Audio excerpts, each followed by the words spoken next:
24-hour cameras, wildlife sitcom and drama, emotional cliffhangers. Reality TV at its best. The difference? The actors, African wildlife. The set, the African bush. The scriptwriter and producer, Mother Nature. Last time on Wildlife Diary, the bored Ralani spring cleaned his turf. Melissa proudly introduced her brood. Alf went the extra mile to make sure that Duchess had enough food. And Tier's band sampled the bittersweet taste of freedom.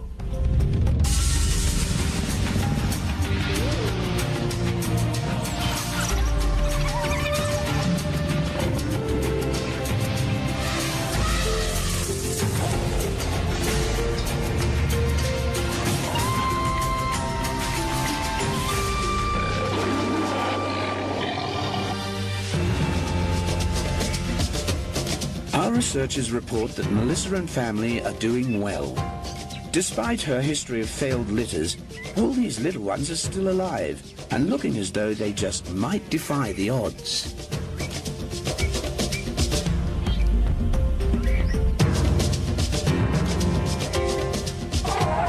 Fumbe is recuperating from the operation on his abscess, and he's starting to tolerate Flippy's good-natured wrestling. I've got Fumbe in the background with Flippy and the rest of the boys. They're still sparring, but his abscess is looking a lot better these days.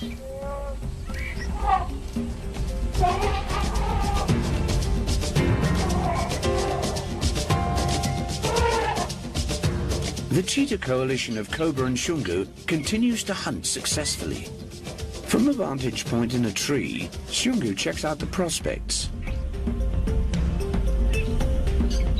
Even though cheetahs like an elevated view of their surroundings, climbing a tree is unusual behavior.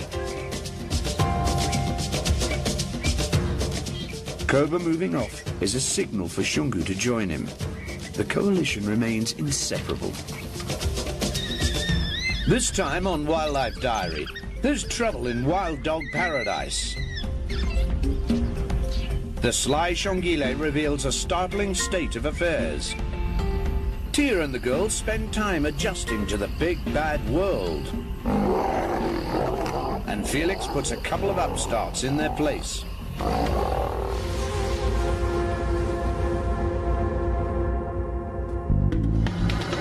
The Mandulia section has provided a testing time for the dogs since the pup's arrival. Alf has performed with star quality, even though he's not the father. He has delivered food to Duchess on cue and tended to her wounds caused by a flea infestation.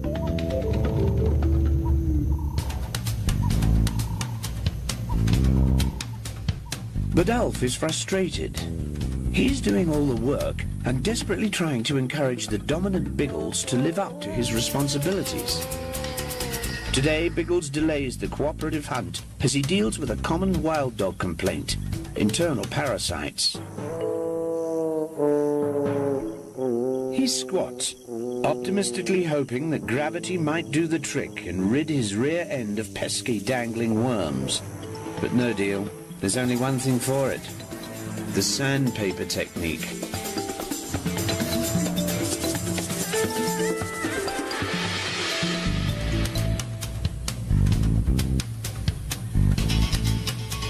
Feeling like a new man, he heads off to find Alf.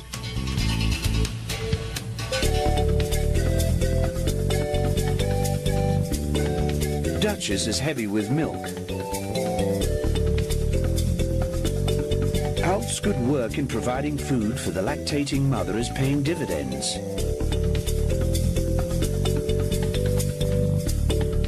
Whenever she begs from him, he manages to regurgitate a morsel. He is certainly living up to the sophisticated social norms of wild dog packs.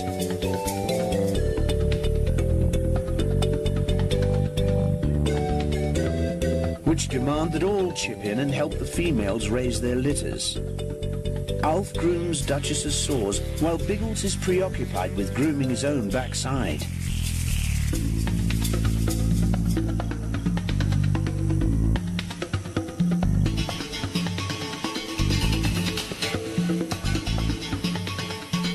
But Duchess is unhappy.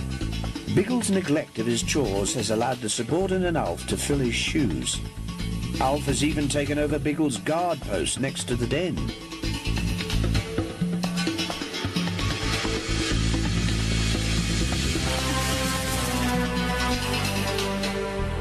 Duchess's agitation increases. Where is Biggles, and why is Alf undermining the pack like this? Alf basks in the glory of Biggles' neglect. Perhaps he sees an opportunity here. After all, he used to be top dog. By rights, these pups should have been his. Duchess, satisfied that her pups are fed and happy, decides to do something about the boys. She strongly disapproves of Alf's opportunism and his cheeky proximity to the den's entrance. Cleverly, she leads him away from home. But what's her plan? Where's she taking him?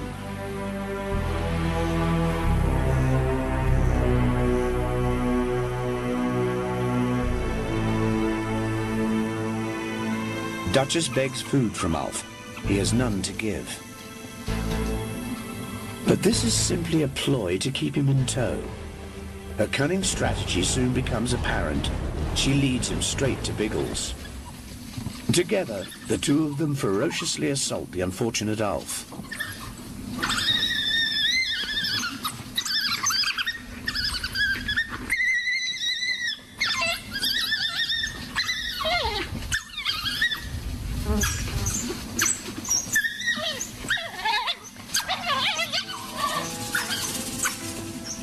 The attack is intense and vicious, but duty calls and Duchess and Biggles head back to base. The female has achieved her objective.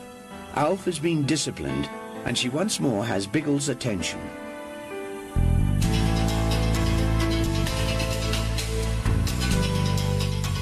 Biggles is stunned. Without Duchess's vigilance and help, he might have lost his position. The rookie leader of the pack also nurses a torn, bleeding ear. The fight didn't go entirely the way he would have liked.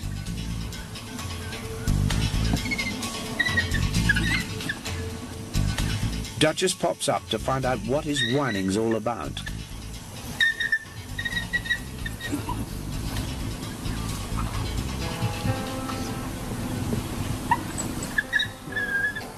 Nearby, Alf is feeling nervous and sorely betrayed. Back at the den, Duchess keeps a close eye on her man. She doesn't want him too close to the pups, neither does she want him to leave his post. Biggles' ego is badly dented. For want of something better to do, he re-establishes his territory with some well-aimed scent marking. Luckily for him, Duchess will tolerate no change in the leadership, just yet.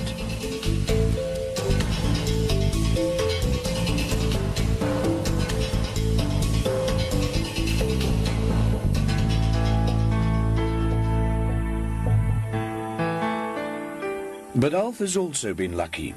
Had he submitted and not fought back, Duchess and Biggles would surely have killed him. Biggles is restless. Alf's challenge for leadership has left an uncomfortable taste in his mouth.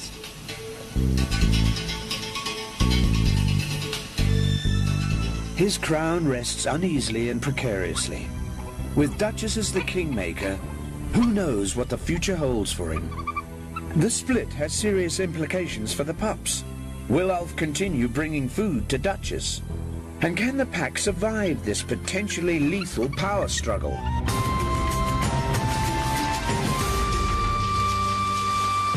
Coming up, Shongile has been holding out on us. And the hyenas encounter a feisty little fellow.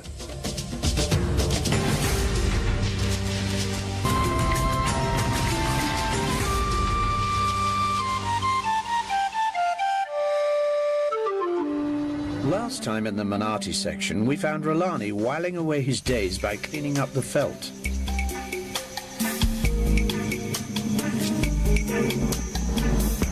With the females either pregnant or having recently given birth, Rolani's breeding role took a back seat. He busied himself by keeping the yard neat and tidy and free of rotting carcasses. Today, the researchers are overjoyed to discover yet more proof of Rolani's prowess as the resident stud. The tawny yellow coat blending with the grass renders the little one impossible to see until it moves. Nearby, a more extrovert sibling handles the researcher's attention like a pro. But whose cubs are these? The team quickly concludes they must belong to Shongile, which raises another question. Where is the proud mother? She can't be hunting because she left the youngsters well supplied with a kill.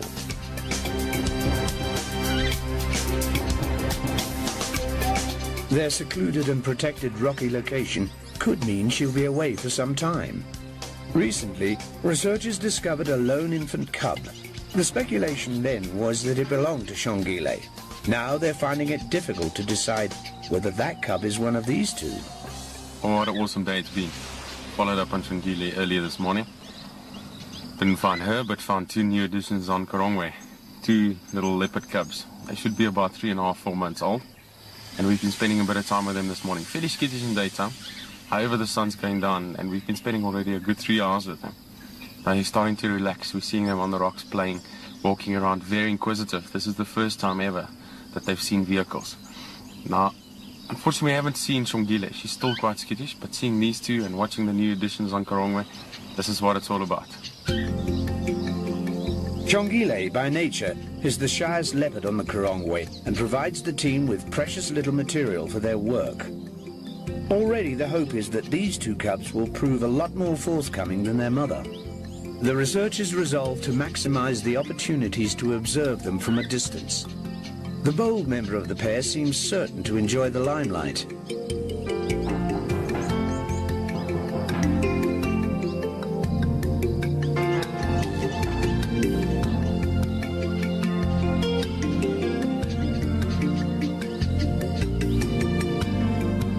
Rolani's status as the father of these cubs provides little comfort. He has an unhappy history of destroying any potential threat to his position as the territorial male.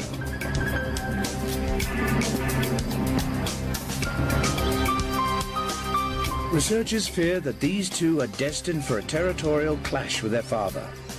A lot will depend on Shongile's protectiveness. Will she succeed in keeping her children and Rolani apart?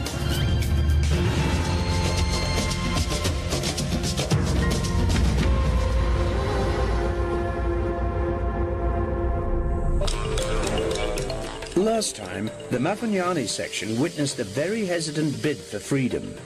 The hyena pack proved most unwilling to leave the safety of the boma. The researchers used some human cunning to lure the girls out, and then closed off their way back to the sanctuary.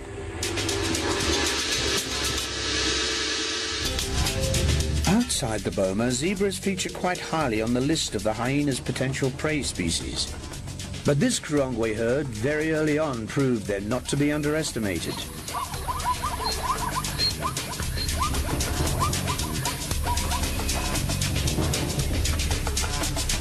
For some reason, these animals show an unusually strong determination to avoid a place on the menu.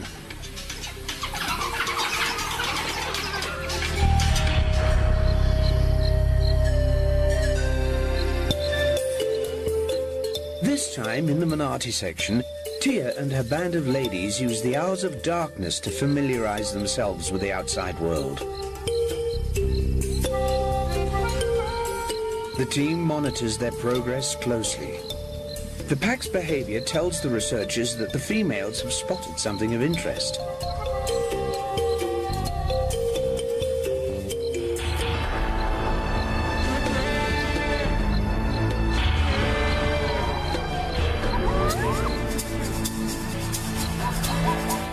As luck would have it, the hyena's first encounter is with the Korongwe's fearless zebras. Confusion reigns. The girls find themselves beating hasty retreats on each sortie.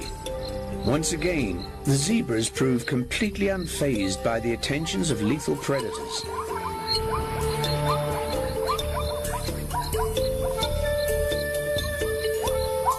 At this point, a somewhat demoralized leader, Tia, could be wondering just what on earth has happened to this planet while she was in the Boma. If these unusually defiant zebras seem to have forgotten their place in the scheme of things, how is anyone supposed to make a living these days? After giving the matter some thought, Tia leads her team on another expedition. Perhaps a less ambitious prey animal might help boost their shattered self-esteem. They confront another nocturnal hunter, an African civet. The plucky chap stands his ground, knowing that if he turns and runs, the girls will rip him to pieces in an instant. His only chance lies in bluffing his way out of this bit of ill fortune.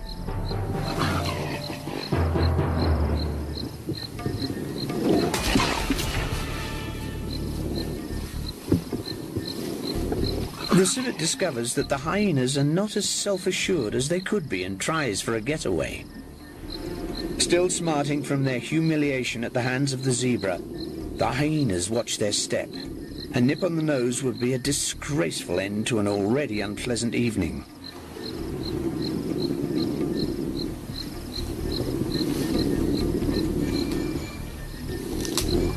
The civet ups the ante with renewed belligerence. The posturing pays off. The girls fold their hand, and the creature sneaks away with the whole pot.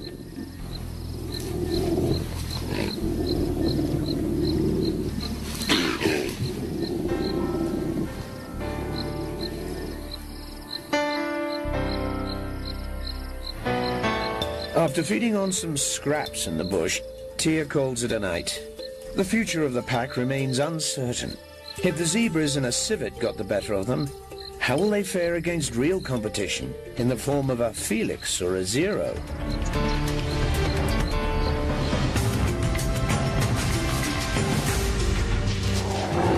Coming up, Felix slaps a couple of youngsters into shape.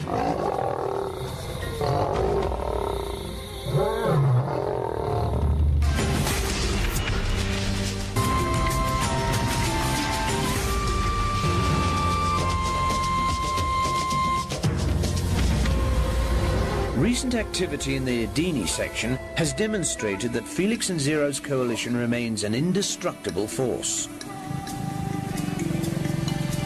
The two pride males hunt superbly as a team, and all the Karongwe continues to quail before the Lion Kings. An interesting new dynamic fills the air. Lioness Lisa begins to give off an alluring scent. With her cubs Limu and Luma just about to graduate as adults, the time arrives for Felix or Zero to impregnate her again. The growing independence of the cubs signals the start of Lisa's next round of motherhood.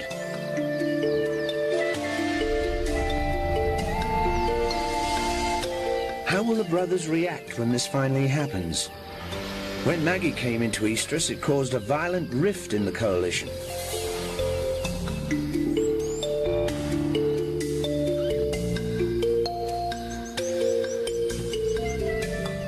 With the onset of their mother's breeding cycle, the cubs' passage to adulthood enters an extremely dangerous phase.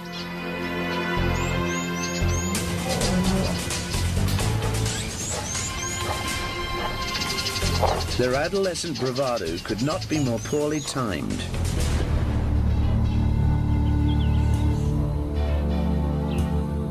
After the cheeky young males have plagued Felix the entire afternoon, his patience finally wears out.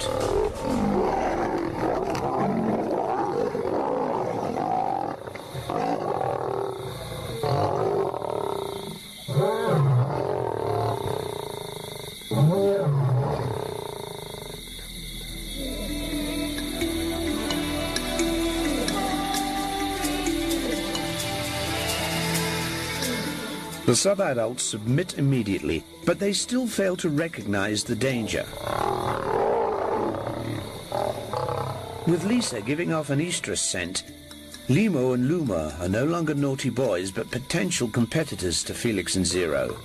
This could well prove fatal to the youngsters.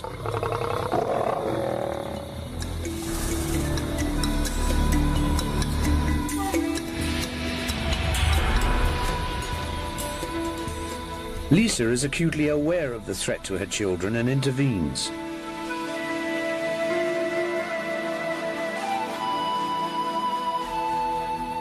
After bringing them this far, she's not about to tolerate any aggression towards them.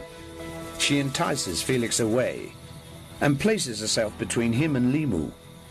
There'll be no more of this behavior on her watch.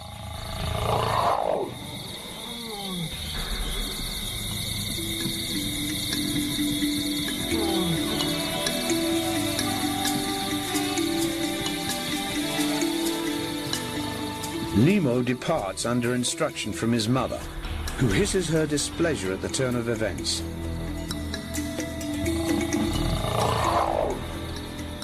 Lisa warns Felix that enough is enough.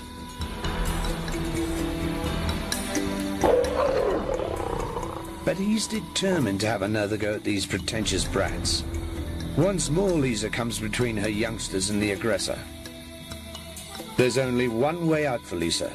She uses her feminine scent to lure Felix and Zero out of the danger zone.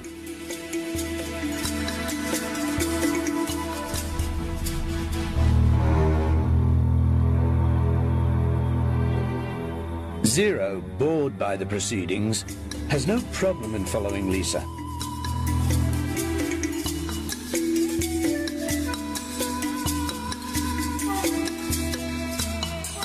Felix, too, would rather spend time with her than deal with her irritating offspring.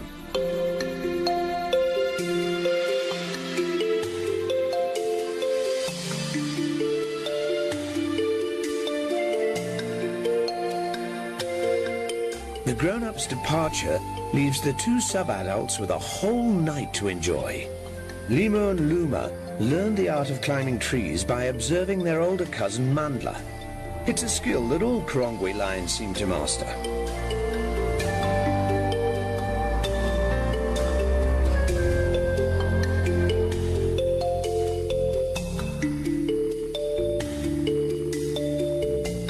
With Luma on the ground, Nemo spots the potential for a game.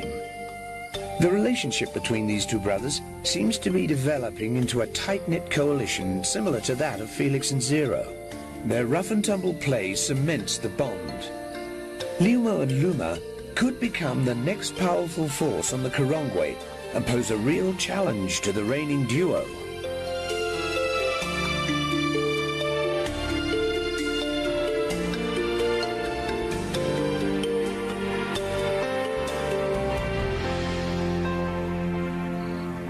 As the new day takes hold on the Adini section, the cubs seek out their mother.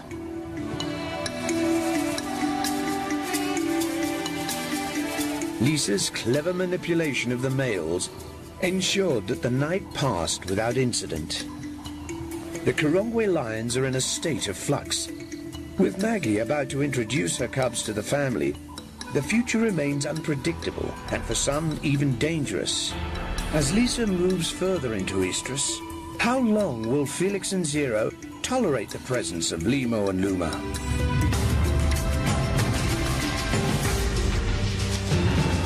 Next time on Wildlife Diary, Maggie at last presents her cubs to the world. Alf and Biggles work things out the hard way. Melissa copes with life as a single mom. And Rolani relieves his boredom with a satisfying kill.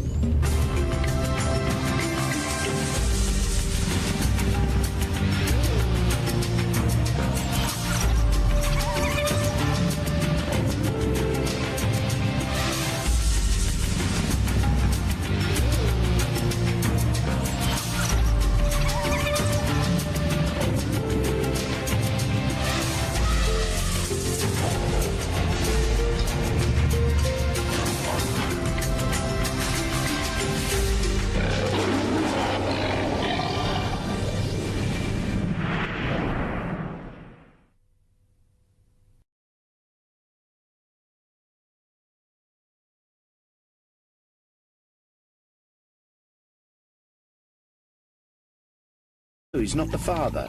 He has delivered food to Duchess on cue and tended to her wounds caused by a flea infestation.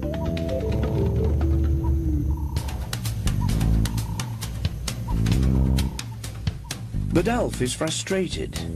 He's doing all the work and desperately trying to encourage the dominant Biggles to live up to his responsibilities. Today, Biggles delays the cooperative hunt as he deals with a common wild dog complaint, internal parasites.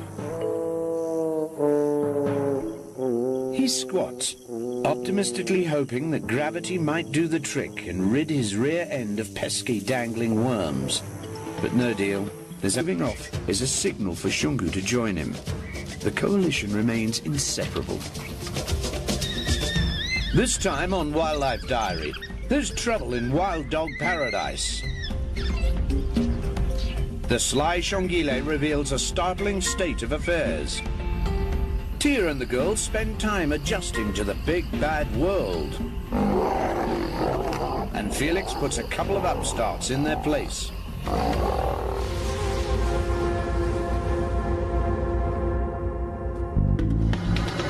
The Mandulia section has provided a testing time for the dogs since the pup's arrival.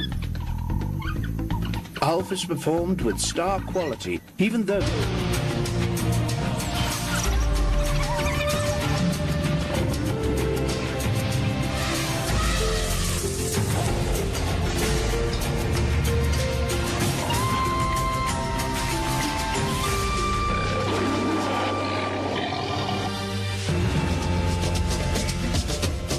Our researchers report that Melissa and family are doing well.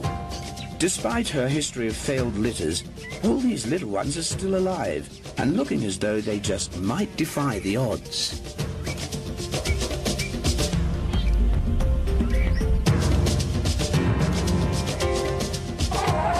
Fumbe is recuperating from the operation on his abscess, and he's starting to tolerate Flippy's good-natured wrestling. I've got Fumbi in the background with Flippy and the rest of the boys. They're still sparring, but his abscess is looking a lot better these days.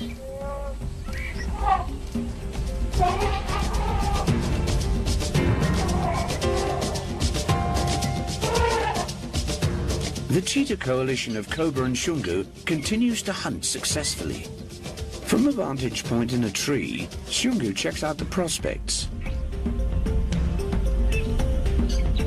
Even though cheetahs like an elevated view of their surroundings, climbing a tree is unusual behavior. Cobra moves. 24-hour cameras, wildlife sitcom and drama, emotional cliffhangers, reality TV at its best. The difference? The actors, African wildlife. The set, the African bush. The scriptwriter and producer, Mother Nature. Last time on Wildlife Diary, the bored Rolani spring-cleaned his turf. Melissa proudly introduced her brood. Alf went the extra mile to make sure the Duchess had enough food. And Tia's band sampled the bittersweet taste of freedom.